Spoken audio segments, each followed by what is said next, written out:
Hello and welcome to another episode of Athlete's Journey, winning on and off the field, a special podcast series looking at the financial journey of athletes through the eyes of some of Australia's most influential sporting figures. I'm Brent Read, and today I'm here with Athlete's Journey Ambassador Chris Lawrence and premiership-winning halfback turned broadcaster, media identity icon, Chad Townsend. Welcome, Chad. Icon, I'll take that. Thanks for having us, boys.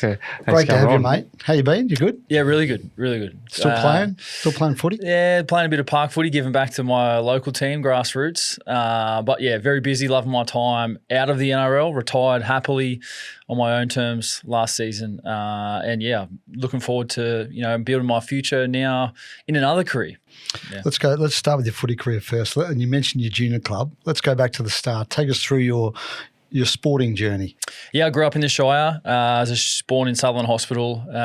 Played for Yarwara Tigers as a kid, as a 5-year-old. Played all the way up until I was basically 17s was my last year there. Started to make the sort of junior rep sides at the Sharks. Got my first contract, and then made my NRL debut at 20. 2011, I made my debut against Darren Lockyer for the Broncos. So we lost that night. It was a memorable night for me. All I wanted to do was play for the Sharks as a kid. Growing up, I was a Sharks fan. I used to sit on the hill, fly my flag. And to do that was a pretty special milestone. And then, would go on to my, have a career, ended up playing 15 years in the NRL, finished on 268 games. A lot of highs, few lows, but wouldn't change anything. Had the time of my life, and doing it with your best mates along the way. It doesn't get much better than that. So let's talk about some of the top moments of your career. Obviously, we'll talk about the premiership, but aside from the premiership, were there any other moments that really stood out for your playing career? Yeah, I think for me, my debut was special. I spoke about, wanting to play for the Sharks. To realise that dream was pretty cool. And then, obviously the premiership was another one. But there were many games throughout the course of my career as well where, just sort of pop up and you think, wow, this was a good game, or, your back's against the wall, no one expects you to win and you find a way to win. There was a couple of field goals. I think, being a halfback, obviously, under pressure and Golden Point that I hit that were pretty sweet as well, that come to my mind. Some finals appearances as well where, you come up with a big moment at a big time in the game.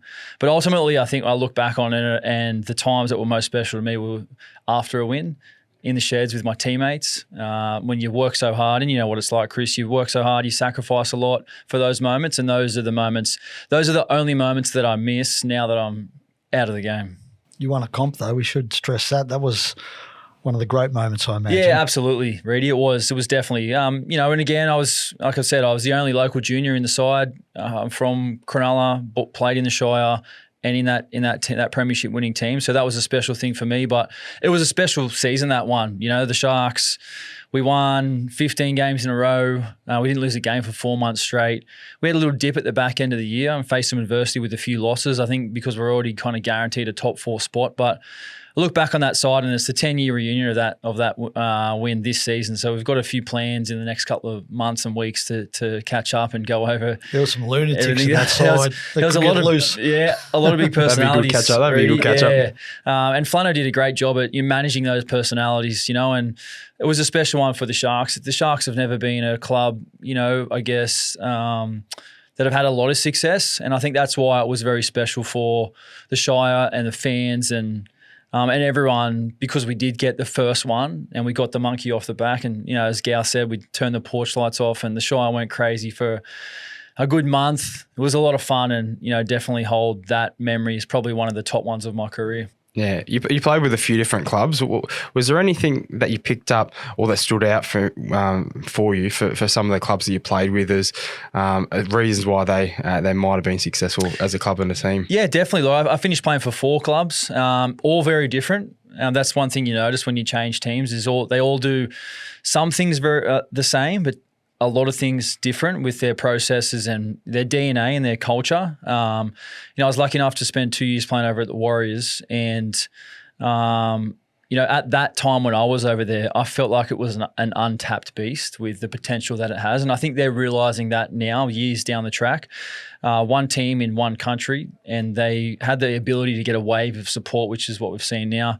Obviously, spent time at the Cowboys, a very professional setup, very humble team.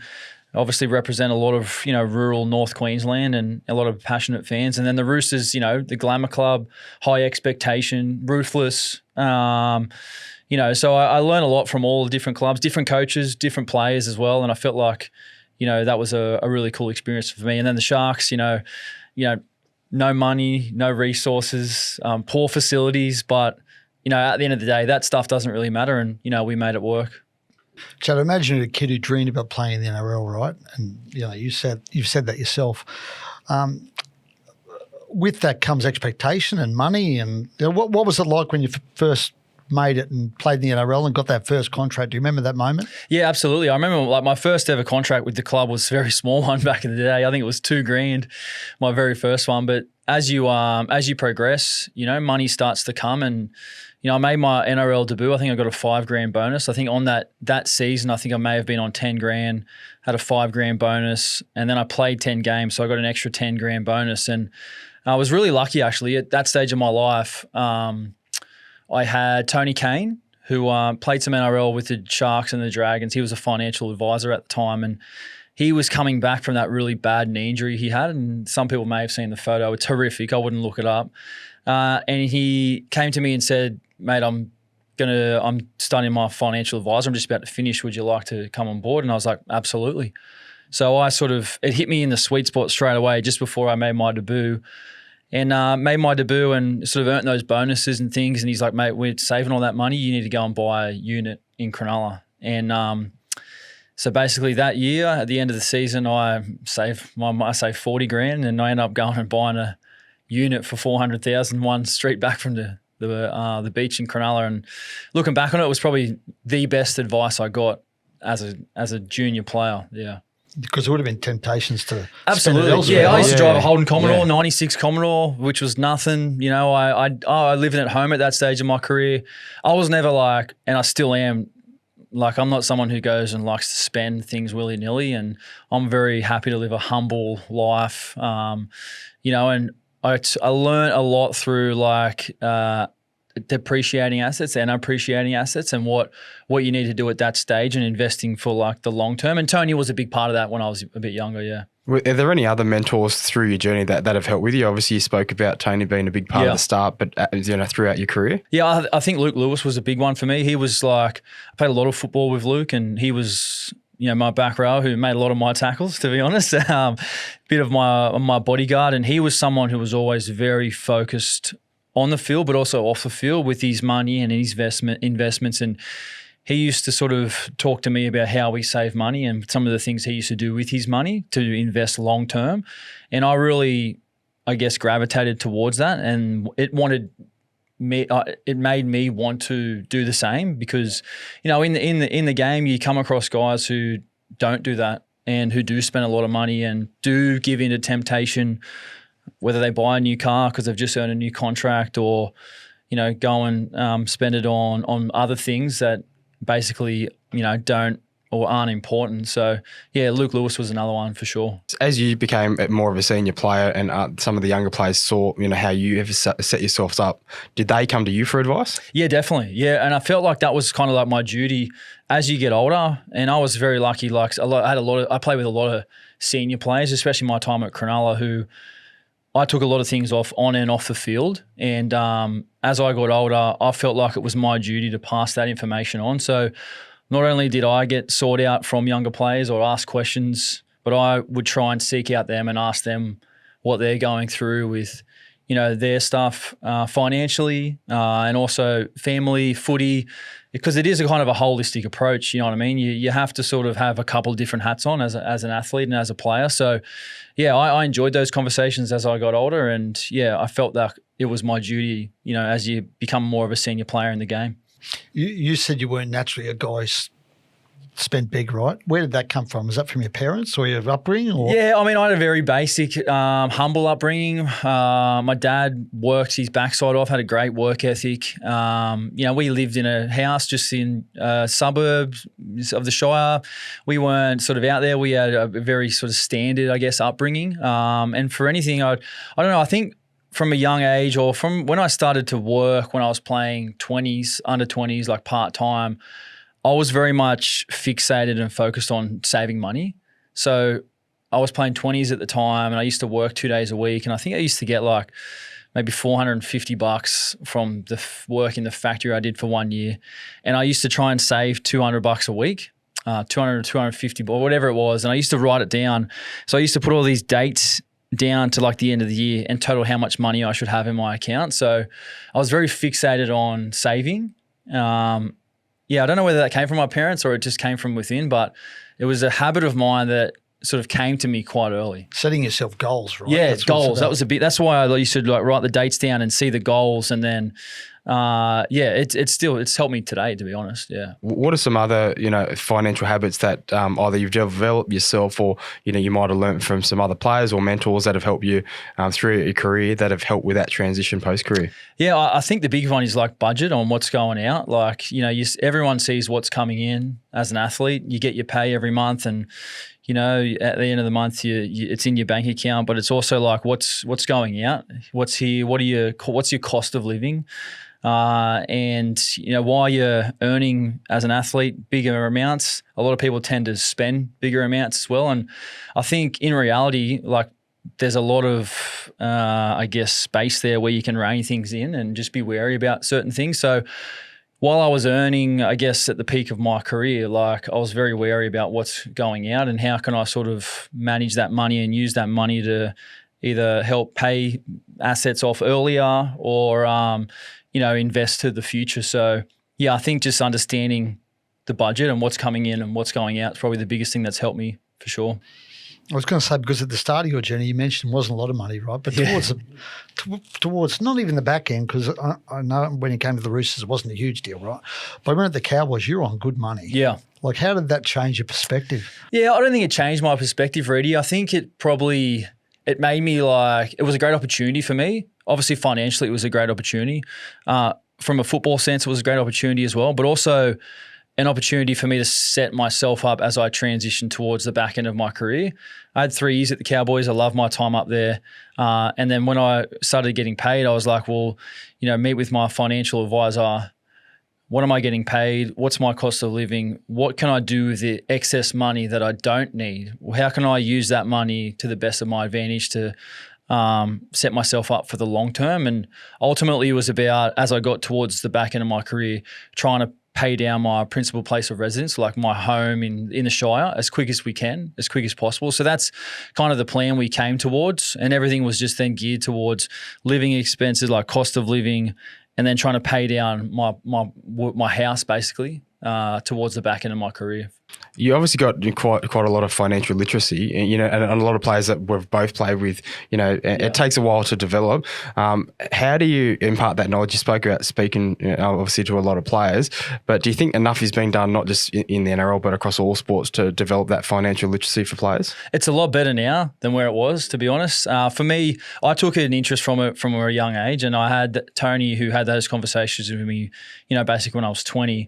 But also, I actually studied financial planning as well through Kaplan. Did a diploma, an advanced diploma of financial planning, not because I wanted to be a financial planner, but I wanted to understand the ins and outs of, super, tax, etc., everything, so I could sort of help myself along the way. And I did have great advice. Tony would then, he ended up moving on to a different industry, and he's now back in it, but I moved on to another financial advisor, and that was definitely beneficial. But the thing was, for me, like I had teamed up with guys who I trusted. And I think that's the big one for athletes today is, it's come a long way. But I think ultimately, like, players need to find people that they can trust as well. And that's the advice that I'd give to people is you need to find a team that you can trust as well. But yeah, to answer your question, I think it's come a long way, but also I do think it can definitely improve for sure. Yeah, definitely. So what about juggling money and happiness, right? Because we're at a period in rugby league right now where a lot of money's coming in the game, right? Blokes are going to get a lot of money thrown at them. Yeah.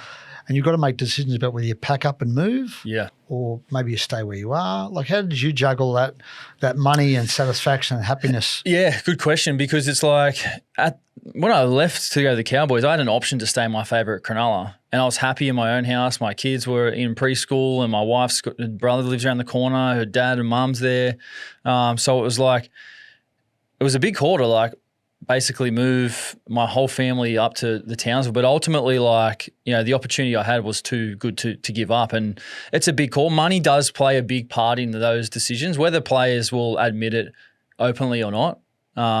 It's all about like the money and the opportunity. And when you can earn some money to basically change the fortunes or change the trajectory of your family's life and set them up, like is important. But then earning that money is like, you get that money, but then ultimately you need to make decisions with that money to turn that money into more money. And that's the opportunity that I think the players will have over the next couple of years, as we're going to see the salary cap rise. We're going to see players earning potentially a player on $2 million in the next 5 years. You know, it's a great time to be a player, but also it's also it's a scary time for them as well, because there's a lot of responsibility, I feel. Yeah, let's look at a hypothetical. Obviously, PNG coming in, put yourself in the shoes of a player at different stages of your career.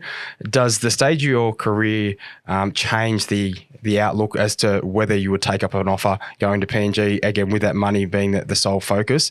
And does that depend on the stage of career you're at? Yeah, definitely, 100%. Like, I've got 4 kids now, and at the back end of my career, my decisions were all based around my family. And younger in my career, I mean, I moved to the Warriors when I was 22. I had a partner who was now my wife, but no kids, so it was easy for us to go to New Zealand. As I got older, especially when I left the Cowboys, I almost retired my last season at the Cowboys. And I was speaking to England, but I didn't want to go to England. I had 4 kids, and I was like, I can't take my 4 kids to England. I just want to take them back to Sydney. And then that kind of worked in well as the reason I went to the Roosters. But ultimately, if the Roosters weren't keen on me, I probably just would have retired, because I'd had enough of playing anyway. But yeah, I think where players are at certain stages, that's why it's interesting with the PNG situation. You know, Jerome's got a couple of young kids and he's willing to do it. I don't think every player will be willing to do it, but ultimately I think the money will do the talking around why and if those players decide to take it up. The money comes with pressure too, right? Though. Yeah. You know, when you earn a lot of money, there's a lot of focus on that, particularly from blokes like me in the media, right? You know, how was that? It's your fault, mate. You're the one putting the pressure on. True. I mean, we talk about $1 million players earning the paycheck and all that stuff. Yeah, right? I mean, it's an interesting one, really, because like, you know, tend to myself now that I'm on the other side, and you know, I'm doing a lot of media and a lot of commenting now, and you know, with the big money comes the big expectation. Like, you understand that as a player, and it's your job to go out there and silence those people and to block out the noise. And I know now, I understand what it's like, because I've been on that other side. I've been the player who was signed to the Cowboys with big expectation on a good contract. I knew that all eyeballs were on me to play well. That fired me up. I wanted to prove people wrong. I wanted to shut people up. Yeah, that's just how it is. You know what I mean? You've got to understand that that's your responsibility. When you are getting paid the big bucks, you basically do your job consistently. And if you don't, the noise will be there. So yeah, it's hard to deal with, I think, at stages, but also it's like, it's a positive thing as well. I think you, as a player, you want the big contracts, you want the expectation, you want that pressure. Because it means you've ultimately earned it and you're doing the right thing. Yeah, I will touch on your transition in a sec, but I want to get your opinion on something. Obviously, with the salary cap increasing, players at a young age are going to be earning a lot of money. And, you know, myself working with athletes and helping develop careers outside of sport, I can see a real risk in players thinking that they're going to earn enough money to never have to work again, you know. It's not the American market where players can retire, but it is starting to get up there where they are going to earn significant money. And for those who are going to have 10-year careers, going to be earning a lot of money. But if they're not looking after it, very quickly they can retire with nothing. Can you see a risk in players solely just focusing on footy, and then obviously the risk of not developing their skills outside of football for when they transition? Yeah, definitely. Look, I think that's happened in the past as well, even without the increased salary cap. Like, guys think that footy lasts forever, and it doesn't. You see some guys who transition out of the game really well, looked after themselves physically, mentally, emotionally, financially, have made good decisions. Some guys don't, unfortunately. And I think we've seen that probably probably forever as the game's gone on, and we're going to continue to see it. The money will, I guess, emphasize that a little bit more, I think, to come, the importance of making those decisions moving forward. And I think that's where the game, and obviously, you know, the RLPA will continue to do their work, and also the NRL with League Ahead But ultimately it comes down to like players and their decisions. Like you're accountable for your decisions on the field. You need to be accountable for your decisions off the field, and just understand like the opportunity you have to set yourself up and your family up, because when your time's over, like not many people earn that same footy money in post football. So you've got to make the most of your opportunity while it lasts. When did you start thinking post footy? Honestly, like maybe mid-20s, very early. Very early. I was very maybe 26 actually, maybe 26 or 27. I was my thing was property. I was always interested in property, and I got some really good advice, obviously, as I mentioned earlier, on when to invest, and then invested a couple more times in property. But it was like I always had an interest in the media side of football, and I knew what I wanted to do post football. So it was like, how can I do bits and pieces while I'm still playing to get myself right to the back end of my career? And yeah, sort of started to make those plans and have those goals about what life after football looked for me. And now that I'm kind of here, I'm proud to say that some of those things have actually come to life because of the planning I've put into place. But yeah, I'll probably say I did it earlier than most, to be honest with you. So we're coming up on a year, I believe it's almost a year now for your into your transition. What have been some of the challenges? I guess the big one was the big things is like just as you retire, trying to like the water that goes under the bridge before you actually find out exactly what's going to happen. Like, there's a bit of time between retiring and then not knowing what's going. Like I retired first before I kind of had things 100% locked in, and I just wanted to like get it out there that I was retiring. And ultimately, I've found a really good spot with where I'm at now, with my career in radio, and done a little bit of stuff on TV, my podcast and things like that to keep me really busy and doing things that I love to do. But yeah, I'd say it's probably not knowing what you're going to do. I think financially at stages as well, if you're not set up, I could see that being a pretty big hit, to understanding that, hey, your last pay is like the 30th of October. And then from that, it's like there's no more pay slip anymore. That can be a pretty daunting thing, not knowing because you've actually literally got to go to work and earn that money, you know what I mean, instead of just training. So that was, I wouldn't say it was tough, but it was like a confronting thing to say, well, geez, this is it. And you get that last pay slip and it's like, that was my last pay slip as an NRL player. Yeah. Well, again, same question, but what do you look back on and go, I'm glad I've done things and set myself? What are the things you did well when you played that you now look back and you're glad you did? I'm glad I bought my family house when I did.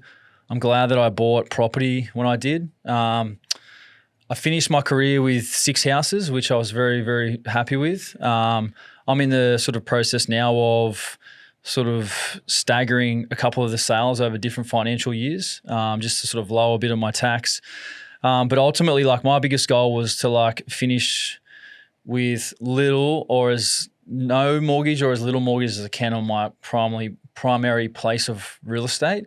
Because I feel like if you can be an athlete and finish your career and you've got no mortgage on the house that you live in, like that's a massive head start. And that's the goal that I would give to people if they are playing, over the next 10, 15 years, if you are like, and where you're going to live post footy. And not everyone knows that, but I knew that my wife and I wanted to live in the Shire in, a couple of different, one of these suburbs. Let's buy that house we want to live in forever. And at the time, like we stretched ourselves and we bought the biggest, most expensive house we could afford. But now it's like it's gone up by a stack and we've paid off a stack of it. So yeah, that's probably the big thing for us. Yeah.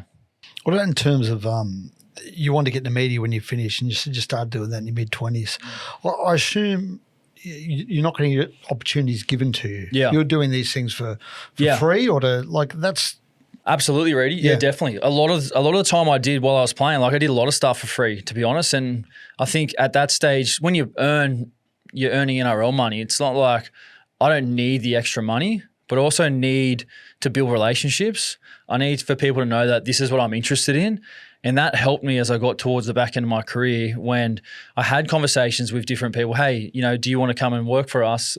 These are the offers, this and that. I had rapport there already. I had connection with certain people where that allowed me to have those conversations. So that's something that I would also offer to people is like Use your networks, right? Use your network. You need to build off people, and money shouldn't be your motivation at that because you've got your footy money.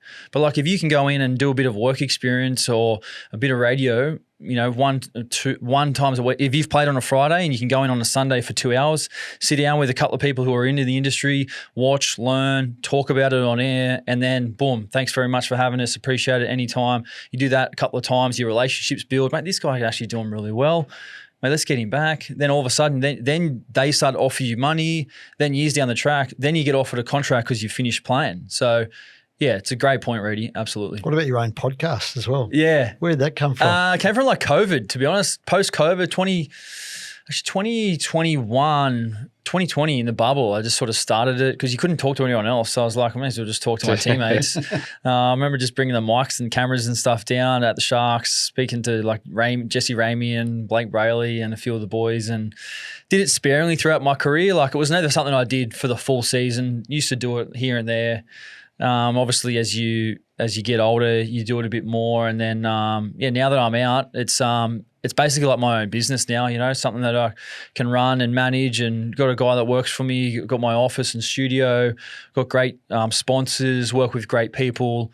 And now it's become something that's a lot more consistent. And that's the thing with media. The landscape's definitely changed from, the last 5 years, 5, 6, 10 years even. But it's so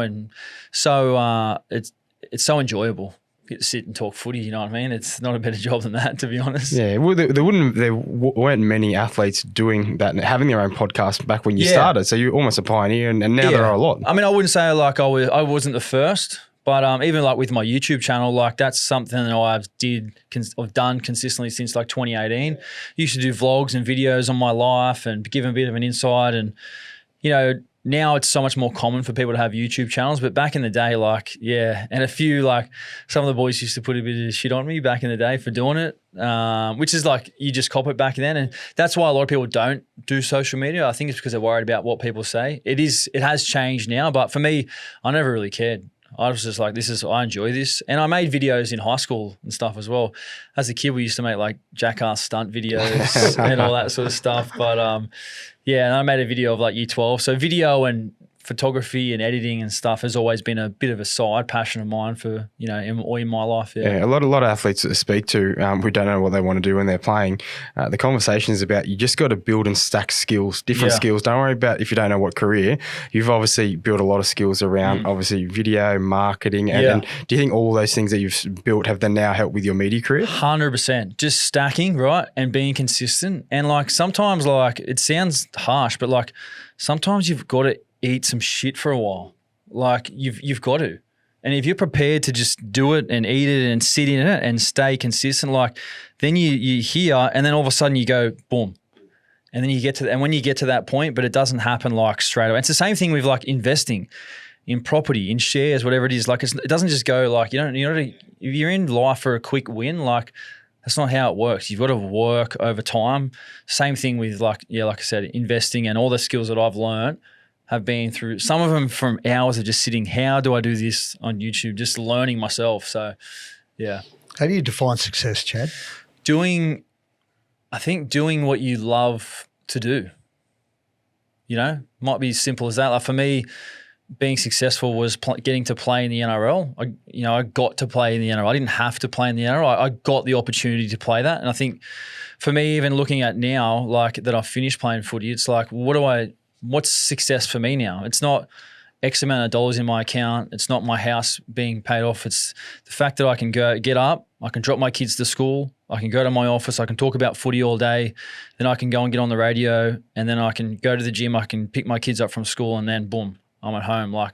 That's a pretty good day to me. So that's for me what it is. I get the ability to do what I love to do. Yeah. If you were to have a conversation with a young Chad Townsend right before he's about to debut in 2011, whether it's about footy or outside of footy, what advice would you give him? I'd say strap in. It's tough a tough journey, but it's a very rewarding journey. Also, like, I think, you know, there's so much more good than bad as an athlete, but the bad is very bad. You know, there's stages, and you know what it's like, Chris, like where you've got to, you know, show a lot of resilience. So I think I'd say, like, I'd prepare them, like, to say it's not going to be easy. It's going to be tough. There are going to be multiple challenges throughout your career, some which will test you in more ways than you'll know. But it's like, yeah, just stay true to yourself and, you know, work as hard as you can, keep your head down, but understand that when it does get tough, like, you know, that's when your true self will be really shown to you as an individual and also to everyone out there. We always finish by saying, is there a question we should have asked you that we haven't? Yeah, I don't know. Maybe like, I mean, for me, there was always, you know, I spoke on Luke Lewis before. There was a couple of other guys who were really, you know, impressive to me. And we used to talk about, you know, careers and, you know, investments and things like that. And, you know, I think a couple other players that sort of come to mind for me who were really good in that point, like Sean Johnson was very good in that, made some very good decisions, had a very good team around himself. He set himself up for a lot of success post-football. A couple of other guys like Paul Gallen, another one, you know, loves his cash, big gal, but also has invested, very smart, and now, you know, living a fantastic life. So yourself, you know, Chris, I know we spent a bit of time together throughout our career. I know you were a very smart one who made some smart decisions, but yeah, look, I think, you know, finding more about surrounding yourself with that's what I was about to say, right? is finding those players and having those conversations and sitting down at coffee and lunch and going, mate, like, where are you at with, like, what are you doing with your money? You're earning, I don't need to know how much money you're earning, but like, just tell us what you're up to. Are you saving money to buy an investment property? Are you working with shares? Are you working with a financial advisor?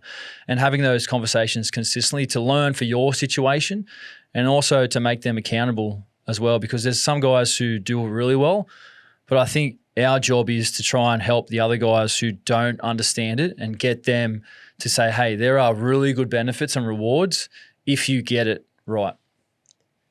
Beautiful.